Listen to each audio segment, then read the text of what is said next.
ਤਿੰਨ ਅਰਥੀਆਂ ਉੱਠਣ, ਕਿੱਦਾਂ ਸਾਰਾ ਸ਼ਹਿਰ ਸਾਰਾ ਪਿੰਡ ਡਰ ਜਾਂਦਾ ਹੈ ਵੀ ਇਹ ਕੀ ਹੋ ਰਿਹਾ ਹੈ, ਇੰਨੀਆਂ ਮੌਤਾਂ ਕਿਵੇਂ ਹੋ ਰਹੀਆਂ ਨੇ।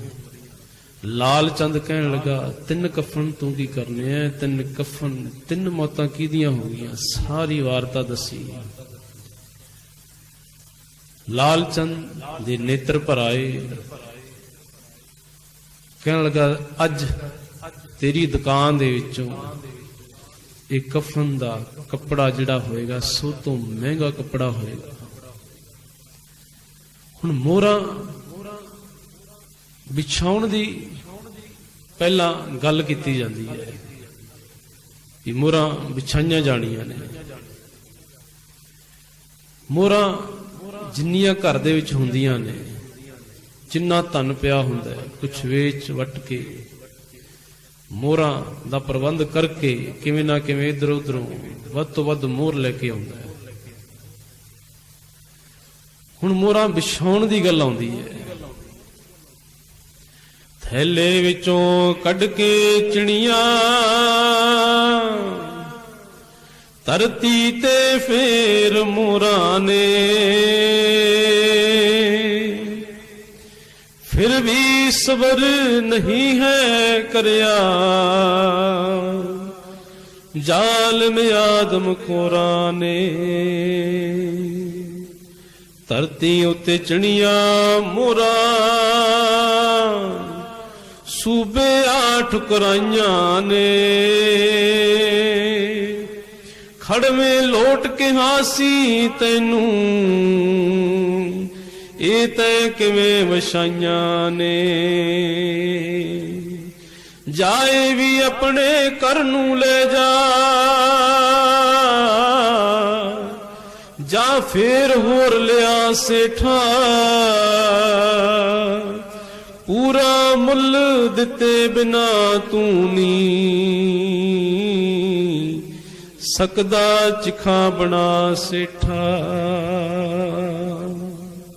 ਜਦੋਂ ਕਹਿੰਦੇ ਇਹ ਕੀ ਹੈ, ਇਹ ਕੀ ਕਰਿਆ ਹੈ, ਵਿਛਾਣ ਨੂੰ ਕਿਹਨੇ ਆਖਿਆ ਹੈ,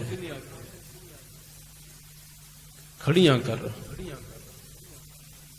ਹੁਣ ਮੋਹਰ ਜਿਹੜਾ ਸਿੱਕਾ ਹੈ ਸੋਨੇ ਦਾ, ਇਹ 3 ਬਾਏ 3 ਸੈਂਟੀਮੀਟਰ ਦਾ ਹੈ। ਵਿਛਾ ਕੇ 3 ਬਾਏ 3 ਸੈਂਟੀਮੀਟਰ ਦੇ ਵਿੱਚ ਇੱਕ ਮੋਹਰ ਆ ਜਾਂਦੀ ਹੈ। ਹੁਣ ਜੇਕਰ ਇੱਕ ਮੋਹਰ 3 ਬਾਏ 3 9 ਸੈਂਟੀਮੀਟਰ ਕਵਰ ਕਰਦੀ ਹੈ, ਇੱਕ ਮੋਹਰ ਹੈ ਜਿਹੜੀ ਵਿਛਾ ਕੇ ਜਗ੍ਹਾ ਚਾਹੀਦੀ ਹੈ 2 ਬਾਏ 2 ਮੀਟਰ ਸਾਹਿਬਜ਼ਾਦਿਆਂ ਲਈ, 2 ਬਾਏ 1.5 ਮੀਟਰ ਮਾਂ ਗੁਜਰੀ ਲਈ, 40,000 ਸੈਂਟੀਮੀਟਰ ਜਗ੍ਹਾ ਚਾਹੀਦੀ ਹੈ। ਹੁਣ ਮੋਹਰ ਇੱਕ ਵਿਛਾਈ ਹੈ, ਇੱਕ ਮੋਹਰ 9 ਸੈਂਟੀਮੀਟਰ ਕਵਰ ਕਰਦੀ ਹੈ। 40,000 ਸੈਂਟੀਮੀਟਰ ਕਵਰ ਕਰਨ ਦੇ ਲਈ 7800 ਮੋਹਰ ਵਿਛ ਜਾਂਦੀ ਹੈ। ਪਰ ਹੁਣ ਰੌਲਾ ਇਹ ਪੈ ਗਿਆ, ਕਹਿਣ ਲੱਗੇ ਮੋਹਰਾਂ ਖੜੀਆਂ ਕਰੋ। ਹੁਣ ਜਿਹੜੀ ਮੋਹਰ ਵਿਛਾ ਕੇ 3 ਬਾਏ 3 ਸੈਂਟੀਮੀਟਰ 9 ਸੈਂਟੀਮੀਟਰ ਕਵਰ ਕਰਦੀ ਸੀ, ਉਹ ਮੋਹਰ ਖੜੀ ਜਦੋਂ ਕਰਦੇ ਆ, ਜਦੋਂ ਹੌਰੀਜ਼ੈਂਟਲ ਉਹਨੂੰ ਕਰਦੇ ਆ, ਤਾਂ ਉਹ ਸਿੱਕਾ, ਉਹ ਮੋਹਰ 9 ਸੈਂਟੀਮੀਟਰ ਕਵਰ ਕਰਨ ਲਈ 10 ਮੋਹਰਾਂ ਲੱਗ ਜਾਂਦੀਆਂ। 7800 ਗੁਣਾ 10, 78,000 ਮੋਹਰ ਵਿਛਾਈ ਗਈ। ਵਿਛਾਈ ਨਹੀਂ, ਫਿਰ ਖੜੀ ਕੀਤੀ ਗਈ। 7800 ਤੋਂ 78,000, ਹੁਣ ਮੋਹਰਾਂ 7800 ਨੇ। ਇੰਨੀਆਂ ਮੋਹਰਾਂ ਕਿੱਥੋਂ ਲੈ ਕੇ ਆਈਏ? ਠੁਕਰਾ ਦਿੱਤੀਆਂ। ਨੈਣਾ ਵਿੱਚ ਜਲ ਭਰ ਆਇਆ, ਨੈਣਾ ਵਿੱਚ ਜਲ ਭਰ ਆਇਆ, ਟੋਡਰ ਮੱਲ ਰਸੂਲਪੁਰੀ ਮੁੜ ਹੋ ਕੇ ਲੈਂਦਾ ਘਰ ਆਇਆ। ਸੁਣ ਲੈ ਭਾਗਾਂ ਵਾਲੀਏ ਨੀ, ਹੁਣ ਘਰ ਵਾਲੀ ਪੁੱਛਦੀ ਹੈ ਕੀ ਹੋ ਗਿਆ, ਮੁੜ ਕਿਉਂ ਆਏ, ਸੰਸਕਾਰ ਕਰਕੇ ਨਹੀਂ ਆਏ। ਸੁਣ ਲੈ ਭਾਗਾਂ ਵਾਲੀਏ ਨੀ, ਮੈਂ ਕਿਉਂ ਮੁੜ ਆਇਆ, ਮੈਨੂੰ ਕਿਹੜੀ ਗੱਲ ਨੇ ਹੈ ਫਿਕਰਾਂ ਦੇ ਵਿੱਚ ਪਾਇਆ। ਮੋਰਾਂ ਨੂੰ ਉਸ ਥਾਂ ਮੈਂ ਜਦੋਂ ਵਿਛਾਇਆ ਹੈ, ਮੋਰਾਂ ਖੜੀਆਂ ਰੱਖਣੀਆਂ ਇਹ ਮੈਨੂੰ ਫਰਮਾਇਆ ਹੈ। ਦੱਸ ਕਿੱਥੋਂ ਲਿਆਵਾਂ ਕਮਲੀਏ ਮੈਂ ਇੰਨੀ ਮਾਇਆ, ਇੰਨੀ ਮਾਇਆ ਇੰਨਾ ਧਨ ਮੈਂ ਕਿੱਥੋਂ ਲੈ ਕੇ ਆਵਾਂ, ਕਿੱਥੇ ਇੰਨਾ ਧਨ ਹੈ ਨਹੀਂ ਆਪਣੇ ਕੋਲ। ਮਾੜਾ ਬੰਦਾ ਗਰੀਬ ਬੰਦਾ ਕਿੱਥੋਂ ਸੰਸਕਾਰ ਕਰ ਲੇਗਾ। ਇੰਨਾ ਧਨਵਾਨ ਬੰਦਾ ਵੀ ਪ੍ਰਬੰਧ ਨਾ ਕਰ ਸਕਿਆ। ਅਖੀਰ ਤੇ ਕੁਝ ਇਤਿਹਾਸਕਾਰ ਲਿਖਦੇ ਨੇ ਵੀ ਘਰ ਵਾਲੀ ਨੇ ਆਖਿਆ ਵੀ ਆਪਾਂ ਸਰਹੰਦ ਕਿੰਨੀ ਵੱਡੀ ਹੈ, ਘਰ ਘਰ ਜਾਂਦੇ ਆ,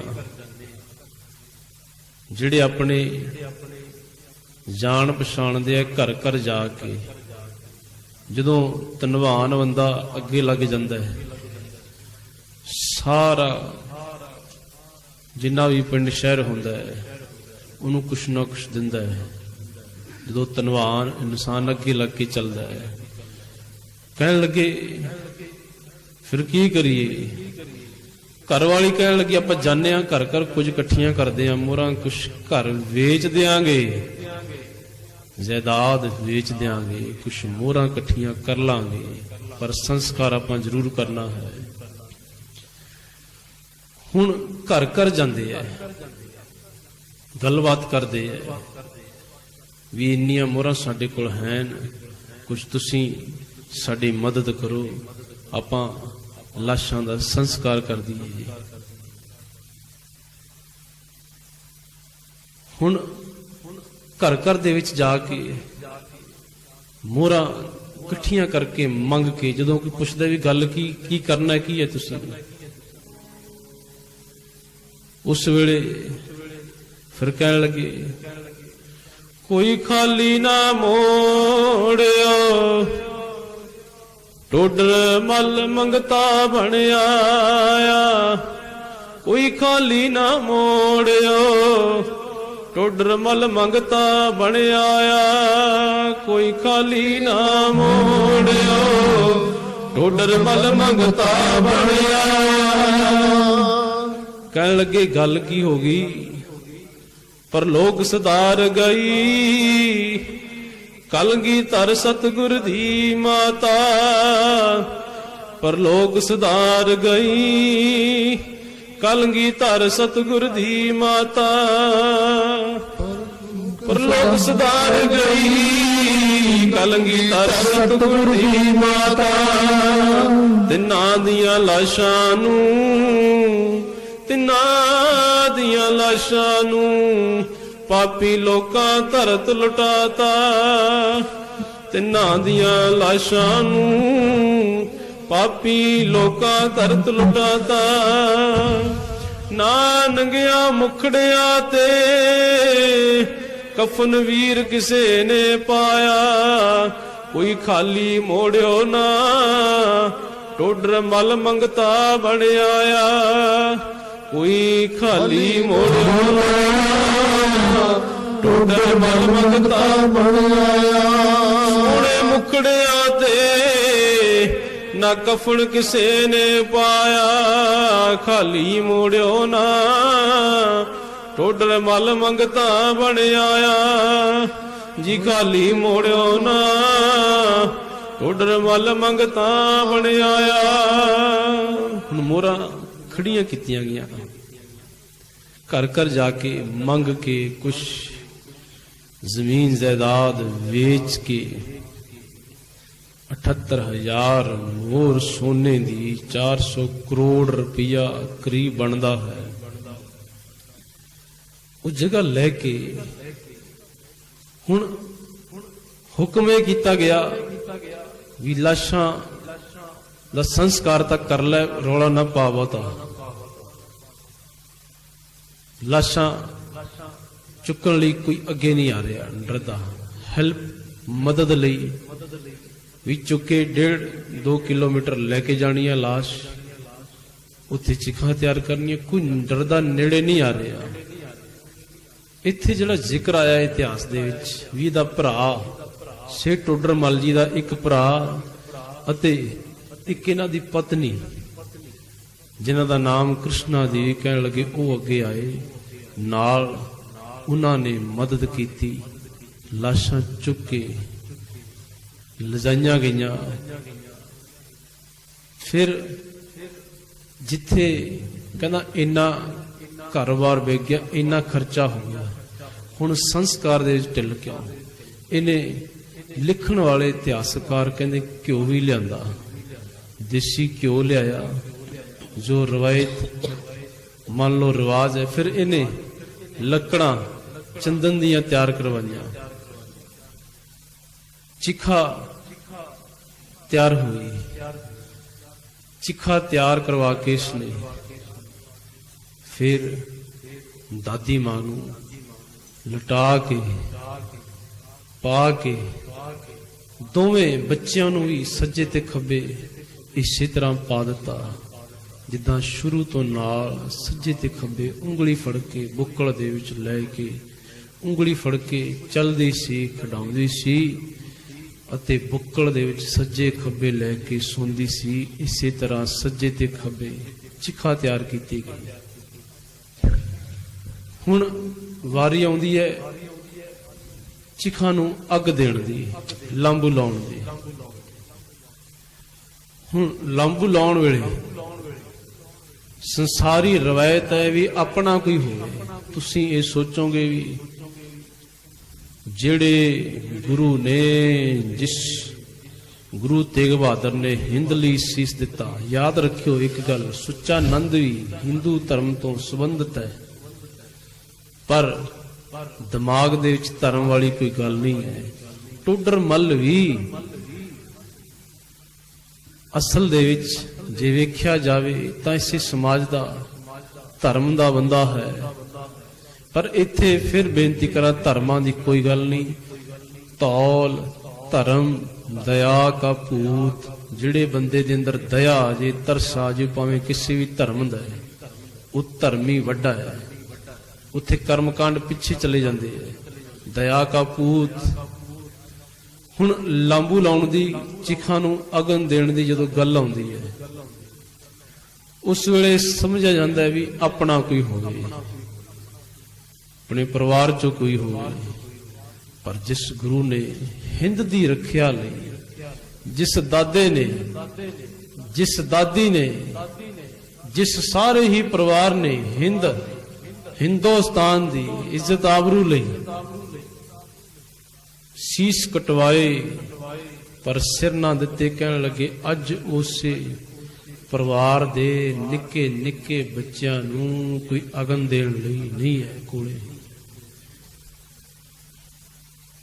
ਸਾਰਾ ਪਰਿਵਾਰ, ਇੰਨਾ ਵੱਡਾ ਪਰਿਵਾਰ, ਸੋਢ ਵੰਸ਼, ਸੋਢੀ ਵੰਸ਼ ਚੱਲੀ ਆ ਰਹੀ ਹੈ ਕੁਲ, ਇੰਨੇ ਵੱਡੇ ਪਰਿਵਾਰ ਚੋਂ ਕਹਿਣ ਲੱਗੇ ਕੋਈ ਵੀ ਨਹੀਂ ਹੈ।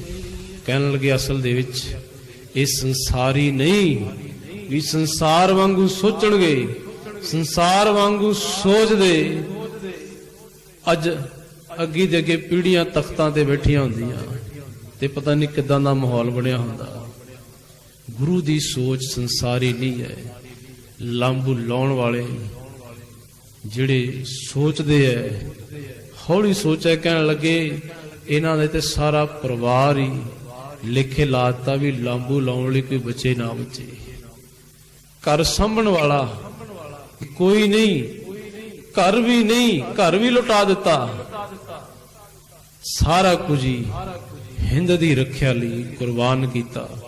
ਕਦੇ ਨਾ ਭੁੱਲੀਏ ਸਾਹਿਬਜ਼ਾਦਿਆਂ ਦੀ, ਮਾਤਾ ਦੀ। ਮਨਾ ਕਿ ਅਸੀਂ ਸਾਲ ਬਾਅਦ ਇਹ ਦਿਨ ਮਨਾ ਲੈਂਦੇ ਹਾਂ, और बाकी सारा साल की करते हैं। शायद उदों नहीं साडे अंदर गूंजदी गल इन्नी जिन्नी इन्हां दिनां दे विच गूंजदी है। उदों नहीं साडे अंदर इन्नी ये गल इन्नी तड़फ उदों नहीं हुंदी। महसूस करन दी कहानी है। गुरु नाल जुड़ के सदा ही महसूस किया जा सकता है। जिन्ना बैराग अज है ये बैराग भगती च बदल के सदा लई तेरे नाल जुड़ जे। सारा साल ही जुड़िया रहा। जिंदगी दे सारे साल तेरे लेखे ला दे। टुडर मल जी उन्होंने संस्कार किया। संस्कार तो बाद